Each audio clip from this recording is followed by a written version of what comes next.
Hello student, स्वागत है आप लोगों को फिर से एक नई वीडियो में। तो आज के इस वीडियो में हम क्लास 10 जेक बोर्ड एग्जाम 2024 के लिए इंपॉर्टेंट प्रमेय को इस वीडियो में सिद्ध करेंगे, यानी कि प्रूव करेंगे। अगर आप क्लास 10 के स्टूडेंट हैं और इस बार के जेक बोर्ड एग्जाम 2024 में सम्मिलित होने वाले हैं तो इस वीडियो के अंत तक जरूर बने रहिएगा। आज के इस वीडियो में हम बहुत ही साधारण तरीके के द्वारा, बहुत ही साधारण भाषा में जो है कक्षा 10वीं गणित प्रमेय 6.1 को प्रूव करने वाले हैं, यानी कि सिद्ध करने वाले हैं। इसलिए आप सभी स्टूडेंट वीडियो के अंत तक जरूर बने रहें और चैनल पर नए तो चैनल को जरूर से जरूर सब्सक्राइब करें। अगर आप क्लास 9, 8 या फिर 11 क्लास के स्टूडेंट हैं तो कमेंट में जरूर बताएं कि आपको किस टॉपिक पर वीडियो चाहिए। तो चलिए बिना किसी देरी को हम इस वीडियो को शुरू करते हैं। तो आप लोग देख सकते हैं हेडिंग में ही जेक बोर्ड एग्जाम 2024 के लिए बहुत इंपॉर्टेंट है प्रमेय 6.1, जिसको थेल्स प्रमेय भी कहते हैं। तो क्या कहता है इस प्रमेय, क्या है जो है इस प्रमेय में जो है सिद्ध करने बोल रहा है। अधिक किसी त्रिभुज की एक भुजा के समांतर अन्य दो भुजाओं को भिन्न भिन्न बिंदुओं पर प्रतिच्छेद करने के लिए एक रेखा खींची जाए तो ये अन्य दो भुजाएं एक ही अनुपात में विभाजित हो जाती है। यानी कि इस प्रमेय में कह रहा है अधिक किसी त्रिभुज, कोई भी त्रिभुज को हम ले लेते हैं, जैसे एक फिगर यहाँ ड्रॉ किए हैं, बनाए हैं, एक आकृति, कोई भी एक त्रिभुज ले लेते हैं। यहाँ फिक्स नहीं बोला है कि कौन सा त्रिभुज लेना है, कोई भी एक त्रिभुज ले लिए।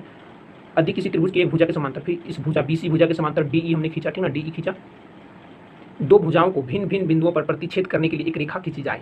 ये जो भुजा है इसके भिन्न भिन्न जो है बिंदुओं पर प्रतिच्छेद करने के लिए एक रेखा खींचें तो ये अन्य दो भुजाएं मतलब AD और BD, ये दोनों का जो अनुपात होगा वो एक ही अनुपात में विभाजित होगा, वो यहाँ सिद्ध करने बोल रहा है। तो सबसे पहले प्रमेय को हल करने के लिए, प्रमेय को बनाने के लिए सबसे पहले कुछ जो महत्वपूर्ण बिंदु है उसको ध्यान रखना होगा, क्योंकि सब्जेक्टिव में जो है ये सब बिंदु जांच किया जाता है अच्छे तरीके से। तब 5 मार्क्स में 5 मार्क्स आपको मिलेगा, ठीक ना, 5 नंबर में 5 नंबर मिलेगा। तो सबसे पहले लिखना है दिया है, सबसे पहले फिगर ड्रॉ करना है, उसके बाद लिखना है दिया है। जो दिया है फिगर में वही लिखना है। जैसे ABC एक त्रिभुज है, ABC एक त्रिभुज है जिसमें भुजा BC के समांतर, ये देखिए BC के समांतर DE एक भुजा है, DE एक रेखा है जो AB तथा AC भुजा के मध्य बिंदु क्रमशः D और E है, ठीक ना।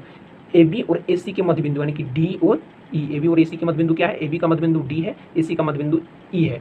तो जो फिगर में दिया है या फिर आप प्रमेय के अनुसार यहाँ लिख सकते हैं। उसके बाद क्या सिद्ध करना है, वो लास्ट लाइन में दिया रहता है। जैसे यहाँ दिया है तो ये अन्य दो भुजाएं एक ही अनुपात में विभाजित हो जाती है तो AD और BD बराबर होगा AE और EC, यही इसमें प्रूव करने बोल रहा है, सिद्ध करने बोल रहा है। उसके बाद अगला जो स्टेप आता है वो है रचना का। इसमें रचना करना पड़ेगा कि नहीं करना पड़ेगा वो आपका प्रमेय के अनुसार ही पता चलता है, पढ़ के उसको अच्छी तरीके से रीडिंग करके और समझ के। उसके बाद प्रमाण या हल। तो चलिए इसमें कुछ रचना करने की जरूरत है, चलिए रचना कर लेते हैं। तो फाइनली हम रचना कर लिए हैं। देखिए सबसे पहले क्या किए, B और E को मिलाएं डॉट डॉट से और D और C को डॉट डॉट से मिलाएं और EM लंब AD खींचे तथा DN लंब AE खींचे। तो जब भी आप रचना करेंगे तो उसको डॉट डॉट से मिलाना है, ठीक ना। तो यहाँ रचना क्या किए, EM, देखिए यहाँ E बिंदु से M बिंदु तक लंब डालें, ठीक है, यहाँ से यहाँ तक लंब डालें। किसमें डालें, AD भुजा में, ये AD भुजा यहाँ से यहाँ तक AD भुजा। उसके बाद AE भुजा में DN लंब डालें, ठीक है, वो यहाँ लिख दिए, खींचे। उसके बाद B और E, B बिंदु से E बिंदु तक मिलाएं और C बिंदु से D बिंदु तक मिलाएं। तो ये यहाँ पर्याप्त स्थान नहीं था इसलिए हम यहाँ नहीं लिखे, आप लोग लिख लीजिएगा कि B, E और C, D को मिलाएं, ठीक है। उसके बाद अगला जो स्टेप है प्रमाण और हल। तो चलिए इसको हम हल करते हैं। तो एक चीज़ यहाँ गौर करने वाली जो बात है वो है सबसे पहले प्रमेय को अच्छे तरीके से पढ़ना। तो प्रमेय कहता है अधिक किसी त्रिभुज की एक भुजा के समांतर अन्य दो भुजाओं को भिन्न भिन्न बिंदुओं पर प्रतिच्छेद करने के लिए एक रेखा खींची जाए तो ये अन्य दो भुजाएं एक ही अनुपात में विभाजित हो जाती है। यहाँ अनुपात में बोला है, अनुपात में मतलब बट्टे में, ठीक है। तो चलिए इसको हम प्रूव करते हैं, यानी कि सिद्ध करते हैं। सबसे पहले हम क्या लिखेंगे, एरिया ऑफ ट्राइंगल, ट्राइंगल बोले तो त्रिभुज ADE, एरिया यानी कि क्षेत्रफल, क्षेत्रफल को शॉर्ट में हम अंग्रेजी में, इंग्लिश में एरिया बोलते हैं। एरिया ऑफ ट्रायंगल ADE, ए वाला त्रिभुज, ऊपर भाग वाला, ठीक है, इसको हम ढक देते हैं। ऊपर वाला भाग वाला जो त्रिभुज है उसी को ADE बोलते हैं, ठीक ना, ADE, ठीक है। बट्टे एरिया ऑफ ट्रायंगल, इस बार क्या करेंगे, B और E को लेंगे, यानी कि BD और E बिंदु को लेंगे, इससे एक त्रिभुज बनता है, ठीक ना। इसको अगर ढक देते तो आप लोग गौर से देखिए BDE, देखिए यहाँ B है, D है, E है, इसको देखिए एक त्रिभुज बनता है, ठीक है, एक छोटा सा त्रिभुज बनता है। तो यानी कहेंगे एरिया, एरिया यानी कि क्षेत्रफल। एरिया का स्पेलिंग जो होता है वो होता है AREA, एरिया, यानी इसको हिंदी में कहते हैं हम क्षेत्रफल, ठीक है, इसको क्षेत्रफल कहते हैं, लेकिन इसको हम शॉर्ट में कैसे लिखते हैं, AR, ठीक ना, AR, ठीक है, शॉर्ट में। तो एरिया ऑफ ट्रायंगल, ट्रायंगल यानी कि त्रिभुज का चिन्ह, त्रिभुज BDE, ठीक है, BDE। अब क्या करेंगे, क्षेत्रफल, त्रिभुज का क्षेत्रफल का सूत्र क्या होता है, 1/2 आधार गुने ऊंचाई, आधार गुने ऊंचाई, ये त्रिभुज का क्षेत्रफल का सूत्र होता है, आप लोग जानते होंगे, जो क्लास 6 से आप लोग पढ़ते आ रहे हैं। तो यहाँ देखिए ADE, त्रिभुज ADE में देखिए ADE में, इसमें आधार क्या है AD और ऊंचाई क्या है ME, क्या है AD जो है वो आधार है, ऊंचाई ME है। तो सबसे पहले हम लिखेंगे 1/2 आधार, आधार की जगह क्या लिखेंगे हम AD लिखेंगे और ऊंचाई की जगह हम क्या लिखेंगे ME लिखेंगे, ठीक है। उसके बाद बट्टे 1/2 गुने, अब आइए ट्रायंगल BDE में, यानी कि त्रिभुज BDE में, BDE, तो इसमें देखिए, इसमें जो है आपका आधार वो है, आधार जो है वो BD है, लेकिन ऊंचाई, यहाँ ध्यान से देखिए, बाह्य त्रिभुज के बाह्य जो रेखा होता है वो यहाँ अच्छी तरीके से अगर आपको समझ में आता है त्रिभुज की बाह्य रेखा के बारे में, तब यहाँ आप समझ पाएंगे। अगर आप इसको ढक देते हैं, ठीक है ना, इसको ढक देते हैं तो यहाँ देखिए BDE और यहाँ देखिए ME जो गया है, ये इसका क्या है ऊंचाई है, क्या है ऊंचाई। तो आधार क्या है बी डी, आधार इसका है बी डी, ठीक ना। बी डी ई त्रिभुज में आधार इसका बी डी है, ठीक है। और ऊंचाई क्या है ये एम ई है, क्या है एम ई।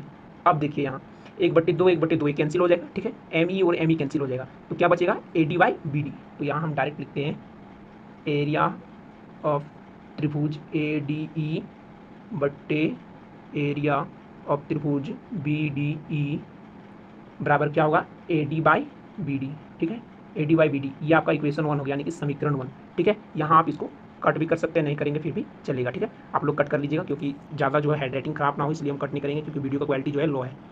अब देखिए हम अभी क्या किए, ए डी ई ए वाला त्रिभुज को लिए, उसके साथ बी डी ई ए वाला त्रिभुज को लिए, ए त्रिभुज और ए त्रिभुज को लेके हम अभी एक इक्वेशन निकाले, यानी कि समीकरण निकाले, ठीक है। इस बार क्या करेंगे हम ए डी ई ये त्रिभुज लेंगे, लेकिन इस बार ऊंचाई क्या लेंगे डी एन लेंगे, ये वाला ऊंचाई लेंगे, ठीक है। ये वाला पहले हम एम ई ऊंचाई लिए थे एम ई, इस बार डी एन वाला ऊंचाई लेंगे, साथ ही साथ ये वाला त्रिभुज लेंगे, नीचे वाला ए वाला सी डी ई ये वाला त्रिभुज लेंगे। तो चलिए अब समीकरण 2 को निकालते हैं।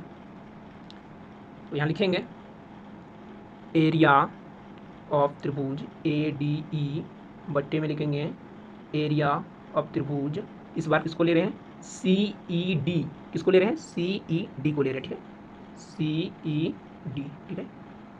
अब देखिए त्रिभुज के क्षेत्रफल क्या होता है, त्रिभुज का क्षेत्रफल का सूत्र 1/2 आधार गुने ऊंचाई, ये उसका सूत्र होता है।